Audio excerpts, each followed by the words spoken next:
ఆ ఫుడ్డు ఎవరు పంపించారో తెలుసా? ఒక అబ్బాయి రోజూ మనసులో వెంకటేశ్వర స్వామిని తలుచుకుంటూ ఆఫీస్కు వెళ్లేవాడు. ఒకరోజు దారిలో ఒక చిన్న బాబు క్యారేజ్ పడిపోయిందని ఏడుస్తూ కనిపించాడు. అది చూసిన ఆ అబ్బాయి తనకున్న లంచ్ను తీసి ఇది తిను అని ఆ చిన్న బాబుకి ఇచ్చి ఆఫీస్కు వెళ్ళిపోయాడు. కొద్దిసేపటికి లంచ్ టైం వచ్చింది. అతనికి బాగా ఆకలేసింది. కాని లంచూ లేదు, డబ్బూ లేదు. ఏమీ చెయ్యలేక నీళ్లు తాగి కూర్చున్నాడు. అప్పుడు ఆఫీస్ సెక్యూరిటీ వచ్చి చేతిలో ఒక ఫుడ్ ప్యాకెట్ ఇచ్చి ఇది మీకివ్వమని ఎవరో చెప్పారు అన్నాడు. ఆశ్చర్యంతో ఆ అబ్బాయి ఎవరు అని అడిగాడు. సెక్యూరిటీ చెప్పాడు. ఆయన పేరు అడిగితే బాలాజీ వెంకన్న అన్నారు.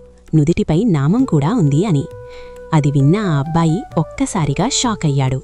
ఎందుకు ఆ అబ్బాయి షాక్ అయ్యాడు? అసలు ఆ ఫుడ్ ఎవరు పంపించారనుకుంటున్నారు? కమెంట్లో చెప్పండి. ఈ వీడియోకి మొదట కమెంట్ చేసే వ్యక్తి పేరు మీదే నా నెక్స్ట్ స్టోరీ రాస్తాను.